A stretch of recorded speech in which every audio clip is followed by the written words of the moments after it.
নমস্কার বন্ধুরা, অন্তি রান্নাঘরে সবাইকে স্বাগত। আজকে তোমাদের জন্য একটি ভিন্ন স্বাদের রেসিপি নিয়ে আসলাম। আজকে তোমাদেরকে দেখাবো বটবটি দিয়ে পাঙ্গাস মাছের রেসিপি। আর হ্যাঁ, এরকম নতুন নতুন ভিডিও পেতে আমার চ্যানেলটিকে সাবস্ক্রাইব করে পাশেই থাকো। তো চলো ভিডিওটা শুরু করা যাক। এখানে আমি বটবটি কেটে নিয়েছি, দেখতেই পাচ্ছ তোমরা। এইভাবে বটবটিগুলো কেটে নেবে।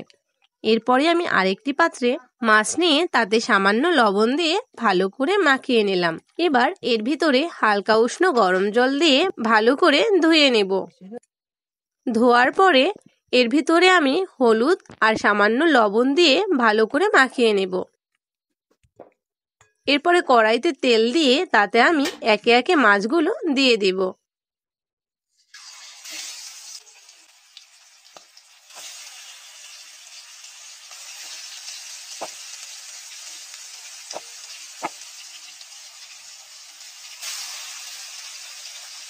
এবার আমি সব মাছগুলো ভালো করে ভেজে নেব।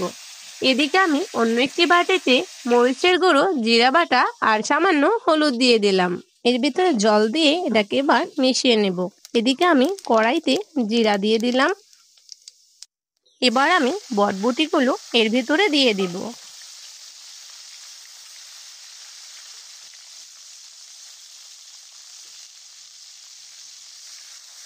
বটবটিগুলো ভালো করে ভেজে এর ভিতরে আমি মিশ্রণটি দিয়ে দিব।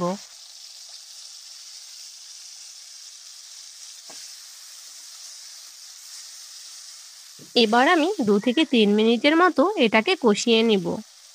দেখো বন্ধুরা, আমার কষানো একদমই হয়ে গেছে। এবার আমি এর ভিতরে জল দিয়ে দেব। তোমরা জলটা পরিমাণ অনুযায়ী দিয়ে নেবে। এবার আমি এর ভিতরে পরিমাণ অনুযায়ী লবণ দিয়ে দিলাম। এরপর আমি এটিকে 10 মিনিটের মতো জাল দিয়ে নেব।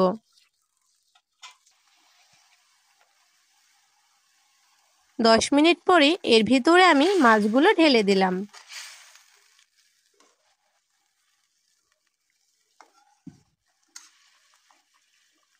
দেখো বন্ধুরা, আমার ঝোলটা প্রায় হয়েই গেছে। এবার আমি এর ভিতরে জিরার গুঁড়ো দিয়ে দিলাম। জিরার গুঁড়ো দিয়ে এবার আমি এটিকে আলতোভাবে মিশিয়ে নেব। এরপরে আমি এটিকে 5 মিনিটের মতো জাল দিয়ে একটি পাত্রে নামিয়ে নেব। মাছের ঝোলের সাথে লেবু না হলে হয়, তাই আমি গাছ থেকে লেবু ছিঁড়ে আনলাম। দেখতেই পাচ্ছ আমাদের গাছে অনেক লেবু হয়েছে। যাই হোক, তো আমি এখান থেকে একটি লেবু নিয়ে আসলাম। কি বন্ধুরা, অনেক সহজ না আজকের এই রেসিপিটা? তো এরকম নতুন নতুন ভিডিও পেতে আমার চ্যানেলটিকে এখনই সাবস্ক্রাইব করে পাশেই থাকো আর লাইক, কমেন্ট, শেয়ার করো। তো আজ এ পর্যন্তই। দেখা হচ্ছে পরের ভিডিওতে। টাটা সবাইকে।